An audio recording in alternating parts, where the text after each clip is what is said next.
The sound of laughter filled the ballroom like an expensive perfume, sweet, heavy, and fake. Men in tailored suits raised their glasses. Women in glittering dresses whispered behind manicured hands. And then, through the golden doors, an old man appeared. His coat was torn at the shoulder, his shoes covered in dust. He paused under the chandelier, clutching his hat against his chest, unsure whether to step forward or turn back. Someone whispered, "Did they let the janitor in?" The laughter grew louder, but the old man... He smiled, a fragile smile, the kind that comes from knowing too much and saying too little. He kept walking slowly, each step echoing like a memory that refused to die. Andrew Collins, the young CEO, leaned toward his guests. "Security must be sleeping," he joked, sipping champagne. Everyone laughed again, but Lily Carter, standing near the sound system, didn't. Something about the old man's eyes felt familiar, almost painful. "Sir, this is a private event," one of the guards said, stepping closer. The old man nodded. "I know," he replied softly. "I built this place." The room froze for a second, a confused silence. Then Andrew burst out laughing. "You built this? Old man, you can barely walk straight." The laughter returned, sharper this time, slicing through the air. But Lily's heart skipped a beat. "Built this place?" she whispered. "That's impossible!" Just as the mockery reached its peak, the lights flickered. The giant LED screen behind the stage began to glitch. Lines of static, flashes of code, panic among the engineers. Andrew snapped his fingers. "Fix it! I don't pay you to stand there." 3 men in uniforms rushed to the control panel, pressing buttons, pulling cables. Nothing worked, and then the old man walked closer.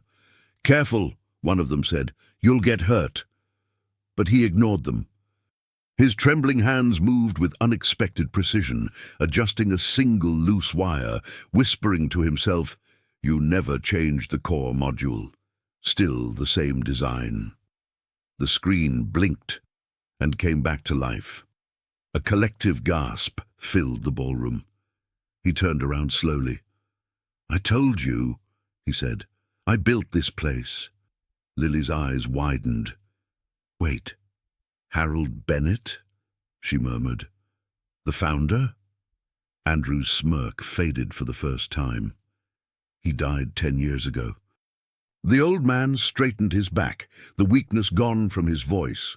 "Almost," he said, "but death is a luxury for those who quit." The audience whispered. Phones appeared, cameras recording every word. He looked at them one by one. "You call this progress?" he asked. "A room full of noise and arrogance built over someone else's sweat." Lily stepped forward, tears in her eyes. "I studied your designs in college," she said. "You're the reason I became an engineer." He smiled gently. "Then you're the proof I didn't fail." Andrew clenched his jaw, trying to regain control. "Enough with this sentimental drama," he shouted. "You have no proof of who you are." The old man reached into his pocket and pulled out a small metal gear, engraved with the initials HB. "This was the first prototype," he said. "The one you said was outdated. It still works."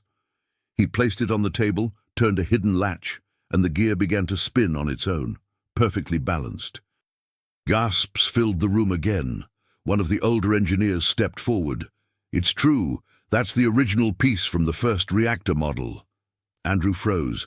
Every camera in the room was pointed at him now, at his red face, his silence. The old man didn't need to say another word. No one moved. The ballroom, once filled with chatter and laughter, had turned into a museum of silence. Harold stood beneath the golden chandelier, the same one he had approved in the building's blueprint decades ago. Every detail, every corner whispered his name, yet no one had recognized him until now. He took a deep breath. "For years," he said, "I watched from afar while this company became something I no longer recognized." His voice cracked, not from weakness, but from heartbreak. "You turned innovation into ego, legacy into numbers, people into tools." Lily lowered her head. Andrew crossed his arms, forcing a smile. You're just bitter because time passed you by. Harold nodded softly. Maybe. But time always comes for the arrogant too. His mind drifted back to a time of blueprints on coffee-stained tables, of laughter echoing through empty workshops. He remembered Andrew's father, Robert Collins, his first partner and friend. The day they built the prototype together, the day they promised never to let greed divide them. Then came the betrayal. Shareholders, lawyers, the accidental signature that erased his name from the company's records. I walked away that night, Harold's voice narrated softly, because I thought walking away was peace. The screen behind him flickered again, showing an old photo, him and Robert, smiling in front of the first engine. The audience gasped. He whispered, "Peace never comes from silence, only from truth." Andrew's face turned pale. "Take that picture down," he shouted, but no one moved. Every employee, every guest could see it now, the resemblance between the old man and the company's logo engraved with HB beneath it.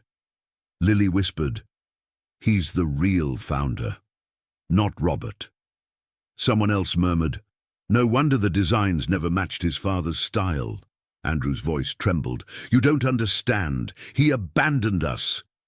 Harold turned to him, eyes filled with quiet fire. "I didn't abandon you, son. I stepped away because your father couldn't bear to face his own greed." The word son hung in the air like thunder. Whispers exploded around the room. Andrew's mouth opened, but no sound came out. Andrew staggered backward. "No, that's impossible." The old man looked at him with both sorrow and mercy. "You were only a child when your father signed the papers. You didn't know what you were inheriting." He stepped closer. "But now you do. What will you do with it?" Andrew's jaw tightened. He wanted to shout, to deny it, to blame the world, but something broke inside him. The laughter that once defined him was gone. Lily spoke gently. "You can still make it right." He looked at her, and for the first time saw the reflection of his own shame in someone else's eyes. The crowd was silent, waiting. Justice was no longer a show. It was happening before them. Harold placed a hand on the table, the little metal gear still spinning. "Every system, every man," he said, "can be rebuilt if there's courage to admit the cracks." Andrew swallowed hard.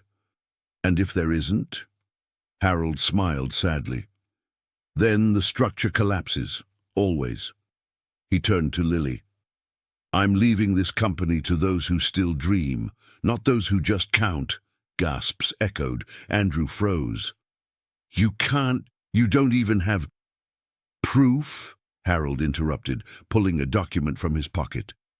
"The patent, my signature, and a message from your father, recorded before he died." The video began to play. Robert Collins appeared on the screen, older, regretful. "Harold, if you ever see this, forgive me, and guide my son." Tears filled Andrew's eyes. For once, he didn't hide them. The video on the screen ended with Robert's trembling voice. "Guide my son." Silence lingered like dust in the air. Andrew's eyes glistened, his throat dry. For the first time, he wasn't surrounded by admiration, only reflection. Every guest in the room stared, not with judgment but with unease. They were seeing a man crumble under the truth. Harold stepped forward, slow but firm. "Your father wasn't a bad man, Andrew. Just a man who forgot where he came from." Andrew's lips quivered. "And me?" Harold sighed. "You became what this world rewards, pride over purpose."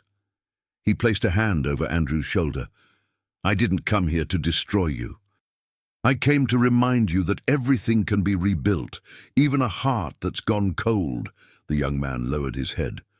"I don't deserve forgiveness." Harold smiled faintly. "Then earn it." A tear rolled down Andrew's cheek. The crowd, still silent, witnessed not humiliation, but awakening. Rain began to fall against the tall windows, faint at first, then louder, like applause from heaven. Lily moved closer, speaking softly to Harold. "Mr. Bennett, the storm might flood the road. We should call someone to drive you home," he chuckled. "After all this noise, a little rain feels like peace." Andrew stood by the window, his reflection broken by raindrops. "Do you think they'll ever trust me again?" he asked. Lily looked at him. "Not for what you say, but for what you'll do next." He turned to Harold. "If I reopen the foundation in your name, would that be a start?" Harold smiled. "Not in my name. In the name of every hand that built these walls and was never thanked." Lightning illuminated the skyline. 2 generations of men, one broken, one healed, standing under the same truth. Days later, the sound of hammers and sparks filled the company's abandoned workshop. Andrew returned, not in a tailored suit, but in rolled sleeves and work gloves. Lily guided a team of young engineers, while Harold sat nearby, sketching quietly on yellowed paper. "You're really coming back?" Lily asked him. He smiled. "I never left.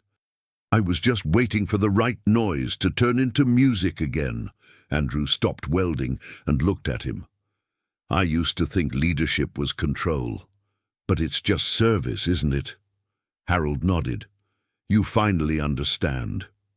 The camera lingered on their faces, sweat, forgiveness, and legacy blending into something pure. A new plaque hung on the wall. "Innovation with Humanity, HB and RC." The initials of 2 men who had once been divided, now welded together by redemption. A week later, the company hosted another event. Same ballroom, same chandelier, but a different silence. Employees stood with hands clasped, not in arrogance, but in respect. Harold entered once again, walking slower this time, cane in hand. But no one laughed. They stood and applauded. Andrew took the stage. "This man is not a guest," he said. "He's the foundation of everything we build. And from this day forward, every design, every success will carry his signature, because without his humility, we have no direction." Harold raised his glass. "And without forgiveness, we have no future." The applause grew, filling the hall with the kind of sound that heals. Lily's eyes shimmered with tears. She knew she was witnessing not a company reborn, but a legacy restored. Later that night, when the guests had gone, Harold remained in the empty ballroom. He touched the marble floor, the same one he once walked as an outcast. The janitor approached quietly. "Sir, shall I lock up?" Harold smiled. "Not yet. I'm just saying goodbye." Outside, dawn began to rise, the first light of a new day painting gold across the windows.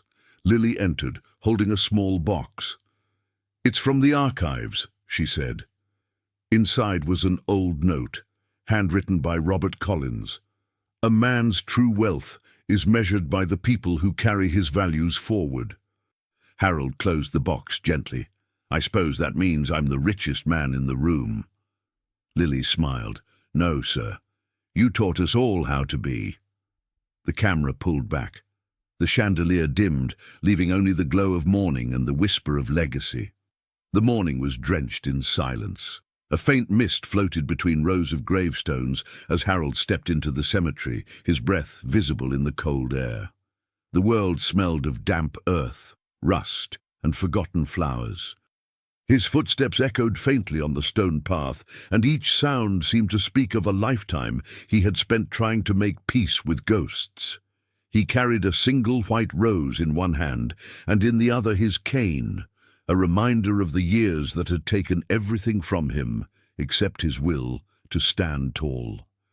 He stopped at the grave marked Robert Collins, 1948-2014. The inscription was simple, almost humble, unlike the man who had once filled a room with his booming laugh. Harold stood there for a long while, just breathing.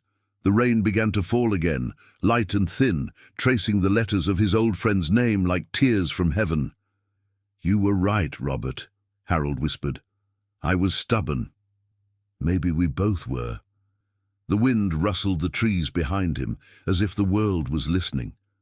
"I never said goodbye properly," he continued. "I spent years thinking I was betrayed, when in truth I betrayed myself, by running from everything we built." Ndale. The cemetery waited beneath a sky the color of old steel, quiet except for the occasional whisper of wind slipping between rows of stone. Harold's cane tapped a slow, respectful rhythm along the wet pathway. The scent of rain-soaked soil rose around him, clean and solemn, like a breath taken before a confession. He carried a single white rose pinched gently between his fingers, the kind you bring not for grief, but for gratitude. He stopped before a headstone polished by years of weather and memory. Robert Collins, 1948-2014. The letters were honest, unadorned. Harold studied them the way a craftsman studies the floor that taught him the most, silently and with tenderness. "You were stubborn," he murmured, smile fraying at the edges, "and I wore my pride like armor." He breathed in, the air a cool thread in his lungs. In the end, we were two men who mistook ambition for purpose and silence for peace. A faint rustle answered, leaves agreeing. He pictured Robert's booming laugh ricocheting off the rafters of their first workshop, the way oil stained their wrists, how blueprints once looked like maps to the future. Memory pressed against his chest, not to suffocate but to steady. Footsteps squished on the path behind him. Andrew approached slowly, rain dotting his shoulders, eyes red not from the storm, but from the hard gaze he'd finally turned on himself. "I've been coming here too," he admitted softly, reading his name, trying to understand the man I inherited more than the company I took. Harold didn't turn right away. It takes courage to face love and damage in the same sentence. "I don't know how to fix everything," Andrew said, voice breaking. "You don't," Harold replied. "You fix something, one hinge, one hand, one habit. Purpose isn't a speech, it's a series of quiet, consistent repairs." He crouched with effort and laid the white rose along the base of the stone. "We're trying again, Robert," he whispered, "with humility this time." A gust lifted the rose's petals just enough to make them tremble, as if nodding. Harold straightened and finally looked at Andrew, really looked. "Your father's sin wasn't ambition. It was forgetting who helped him climb. Don't repeat it." Andrew swallowed. "I won't." The wind moved through the trees like a slow applause. Two men left the graveyard lighter than they had arrived, not because the past had changed, but because its meaning had. Morning returned the city to its softer self. Pigeons strutted along the curb, children chased each other between puddles freshly minted by the storm. Harold sat on a park bench that groaned familiarly beneath him, a rolled newspaper in hand. He uncurled it carefully, as if unwrapping an heirloom. The man they forgot came back and taught the young to listen. The headline held no triumph, only clarity. The article didn't celebrate machines or money, it celebrated the rarest thing in business, conscience. It spoke of a ballroom full of noise, of an old man's steady hands, of a young leader learning to trade arrogance for accountability. It mentioned Lily, too, the engineer who did not laugh when others did, who recognized the signature of integrity long before a signature proved it. "Is that you?" asked the woman sharing the bench, her voice the gentle scrape of velvet. Her hair was silver spun into a braid, her hands soft with age. "Once," Harold said, folding the corner of the page. "These days I'm trying to be someone simpler." "Then you're rare," she smiled. "Most get louder with age." "Louder isn't wiser," he replied, eyes on the playground. A child fell. Quick gasp, skinned knee, the rush of small arms around him. The child stood up after a brief cry, brushed off the hurt and ran again. "We're all that child," Harold whispered. "We fall, we learn where the ground is, and we keep moving." "And what will you do with the parts of life that still ache?" she asked. "I'll build around them," he said. That's what we do with cracks. We don't pretend they vanish. We design with them in mind. He folded the paper and tucked it under his arm. Above them, the clouds thinned, a hint of blue, a permission. Harold rose, tipping an invisible hat to the woman. "Thank you for sharing the morning." "Thank you for repairing something bigger than engines," she replied. "Good men make good cities." He walked away with the measured pace of a man who understood he had less time than most, and exactly enough to do what mattered. Steam unfurled from the ceiling valves like ghosts, finally exhaling. The factory floor sucked in light from high windows and turned it into purpose. Steel caught fire at the edges of a torch. A drill thrummed. A laugh leapt from one station to another. On the front wall, a new sign gleamed. Bennett Collins Foundation, rebuilding with purpose. Harold took the long walk down the aisle, Kane sinking to the metronome of work. He greeted by name, the welder with a cautious grin, the accountant who had returned to learn machines from the inside, the woman with burnished gloves who could take a faulty joint and coax it into alignment like a violinist tuning a stubborn string. A teenage apprentice paused his sweep, nervous. "Sir, Mr. Bennett, does it matter that I wasn't top of my class?" Harold leaned on the cane, eyes kind. "It matters that you showed up. Talent is a gift. Craft is a promise." He found Lily and Andrew bent over a table that looked like the altar of a new religion. Blueprints layered, coffee rings mapping long nights, notes in tidy handwriting marching along margins. "We simplified the core," Lily said, tapping a cross-section. "Fewer points of failure, easier maintenance in low-resource regions." Andrew added, "We're shifting from performance metrics to longevity and repairability. Profits will come slower, but they'll last." Harold smiled. "Speed isn't a virtue if it outruns the soul." They rolled the paper wider. The design married the wisdom of older systems, stability, redundancy, with the grace of new materials. It wasn't flashy, it was faithful. A bell rang. Tools paused. Andrew climbed a small platform. "Some of you know me as the man who inherited too much too soon," he began, a low ripple of amusement, honest and uncruel. "I'd like to be known as the man who listened in time." He pointed to the wall where a plaque had been mounted, "Innovation with Humanity, HB and RC." "Two names," Andrew said, "because building is a plural verb." Applause rose, not as spectacle, but as promise. On the floor, someone restarted the lathe. The room resumed its new old music. Dusk draped the city in amber cloth. From the rooftop, the factory looked like a heartbeat, lights winking on and off in a rhythm that wasn't random, but human. Harold leaned into the breeze. It smelled faintly of rain and warm metal, like weather, and work had agreed to share the evening. Lily rested her elbows on the parapet. "If you hadn't walked into that ballroom, would anything have changed?" Harold considered. "Eventually. Truth travels slower than gossip, but it gets there. I simply cut the distance." Andrew's laugh was small, grateful. "I used to believe leadership was a stage. Now I know it's a doorway you hold open." "Keep your foot there," Harold said. "Doorways swing back if pride pushes." They watched the sun settle into the architecture of the city. Cars moved like patient ants. A siren wailed somewhere far, life rescuing life. The wind combed Harold's hair back from his forehead, revealing a face mapped by time, creases where laughter once lived, shadows where years had pressed hard. "Do you regret anything?" Lily asked. Harold's answer took its time. "I regret every apology I postponed. Regret is just gratitude spoken too late." Andrew's eyes glimmered. "I'm sorry," he said, voice low, "for the man I was when I met you." "And I forgive him," Harold replied simply. "He brought you to this one." They stood silent until the first star mustered the courage to appear. Harold tapped the parapet with a knuckle as if sealing an oath. Remember, efficiency is a fine servant and a cruel king. Let compassion set the rules. Let craft enforce them.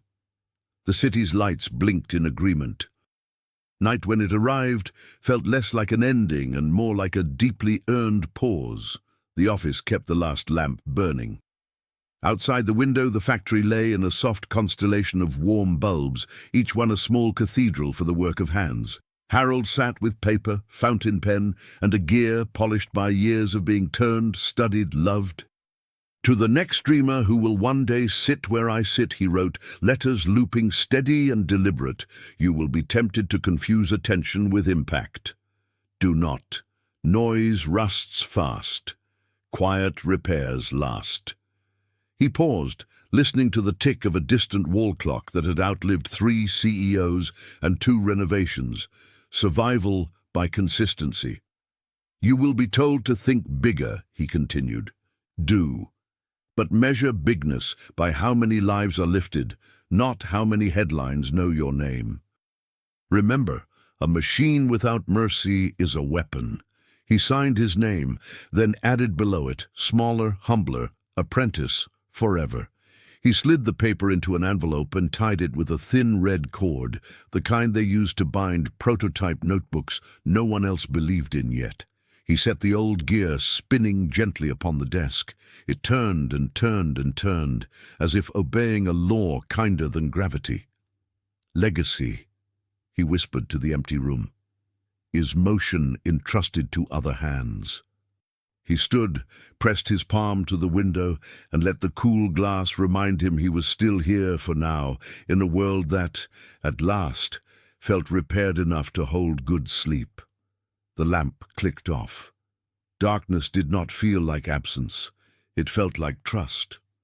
Morning found Andrew at Harold's door, with 2 coffees and a nervous hope that the old man would tease him for arriving late. He knocked. No answer. He pushed. The chair sat tucked in like good manners after a long night. 1 coffee ring on the desk. The prototype gear at rest, as if a hand had just stopped it mid-turn. A small envelope lay centered with intention. Andrew picked it up. The handwriting carried the weight of patience. If you're reading this, I've gone to look for the silence I once feared. Keep the gears turning, not for me, but for those whose names will never be engraved, though their hands deserved it most. He sat slowly. The world shrank to the size of a breath he couldn't take. Lily appeared at the threshold, rain shining in her hair like a halo of effort. Is he? Andrew nodded, not trusting his voice. They didn't cry so much as soften, the way stone softens under water given time. He looked around the office, the maps, the old calipers, the scratches on the desk, where an idea had fought hard to be born. We'll leave it as it is, Andrew whispered. A classroom that keeps teaching. Lily placed her palm on the desk, fingers splayed. Then let's learn. Outside, rain stitched silver threads across the courtyard. Somewhere a switch flipped, machines hummed awake, and the building exhaled into its day. A country platform, a bench with peeled paint, the kind of place that smells like iron and bread. Harold sat with his bag beside him, hat tilted down just enough to make strangers wonder if he was sleeping. He wasn't. He was counting the intervals between the whistles, a rhythm that had comforted him since boyhood. A little boy sprinted after a paper airplane that sailed right into Harold's lap. "Sorry," the boy blurted. Harold smiled, launched it back with a flick. "Good design," he said. "But watch the wind." "My grandpa says the wind is a friend if you learn its language." The boy grinned. "Your grandpa is a wise engineer," Harold replied. "He's a baker." The kid laughed, then darted away. Harold laughed with him, because yes, flour has physics too, and bread is a daily proof that small transformations feed the world. The train sighed into the station, brakes singing a tired lullaby. Harold stood carefully, feeling every year and blessing it. He glanced down the platform as if expecting someone. No one came, and that was all right. Some journeys deserve solitude. He boarded, found a window seat, and watched the landscape unwind. Fields stitched by fences, rain polishing everything to a brighter truth. He rested his palm on the cool glass. "Thank you," he told the world that had resisted him just enough to teach him shape. The train carried him forward, not toward an ending, but toward an uncluttered horizon. Back at the foundation, the great hall filled without announcement. Workers in clean coveralls. Accountants with ink on their fingers from taking notes rather than hiding numbers. Students whose lanyards still smelled like new fabric. Andrew stepped to the front with an envelope that had already changed him before he opened it. He read, "To those who repair, thank you. To those who think they can't, try. To those who lead, listen first. And to those who will never be thanked on a stage. Buildings stand on your names even if brass forgets to spell them." He lowered the page. The room wasn't clapping yet. They were receiving. Lily lifted a plaque draped in cloth. When she tugged it free, the hall breathed in. The Bennett classroom, where hands learn what hearts intend.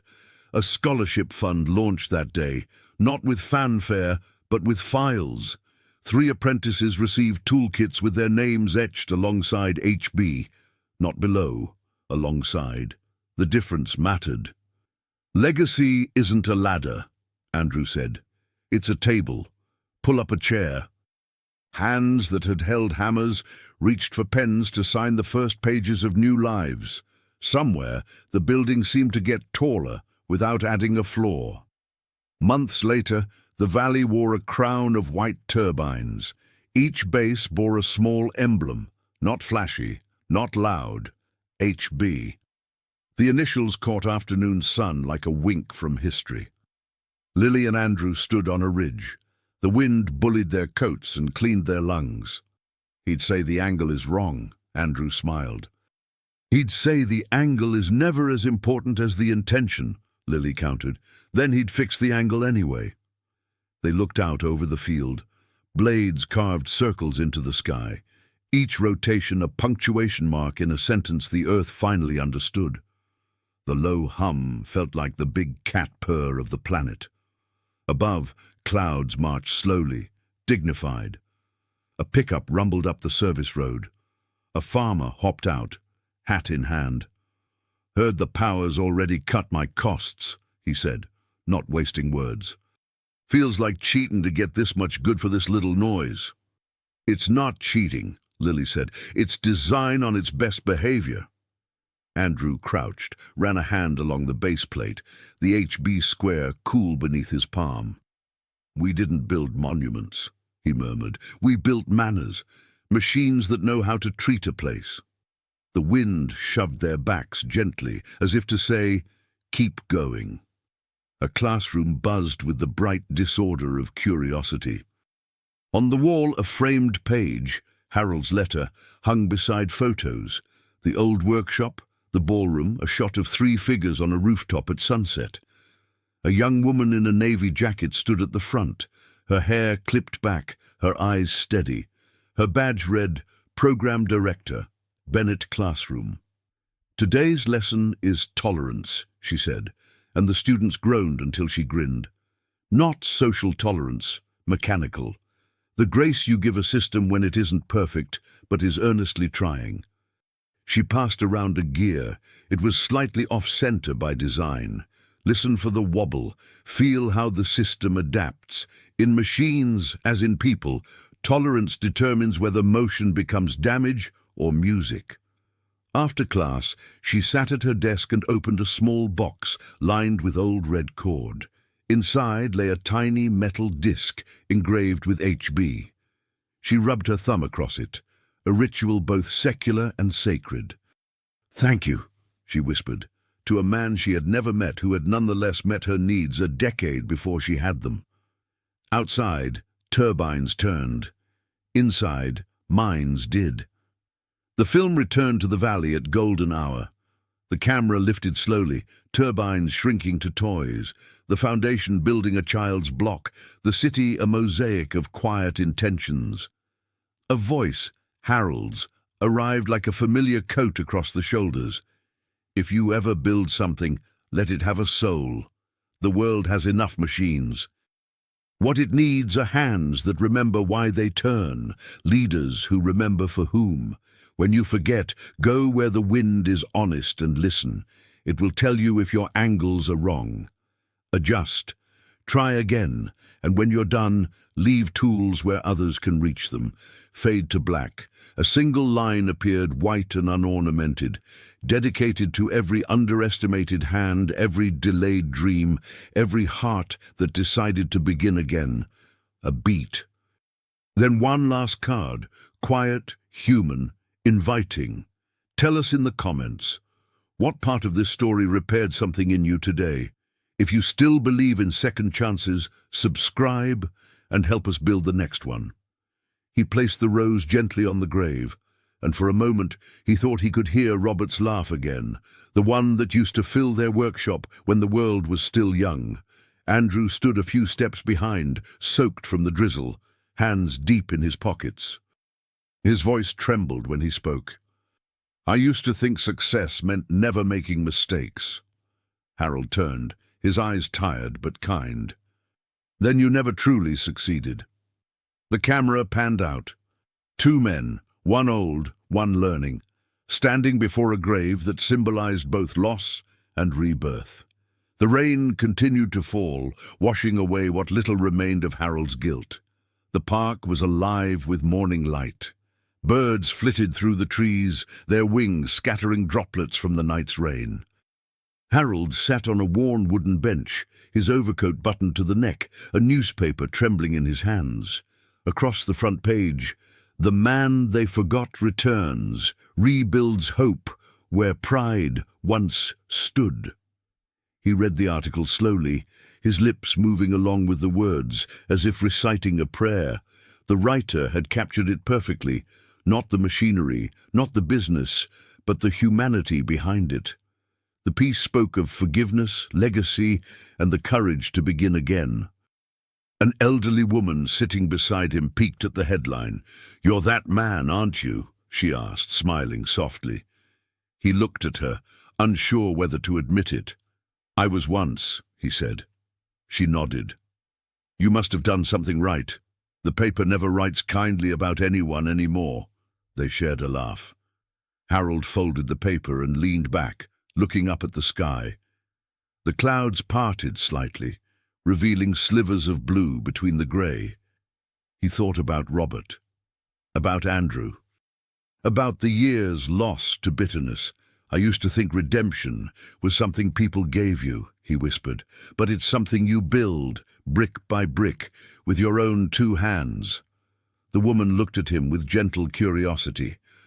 "What are you going to do next?" Harold smiled faintly. "Keep building. There's always something left to repair." The camera opened on the sound of machinery roaring back to life. Steam hissed from pipes. The rhythmic clatter of tools echoed through the massive hall. Dust danced in the light that streamed from tall windows, illuminating faces, young and old, filled with purpose. A new sign gleamed above the entrance.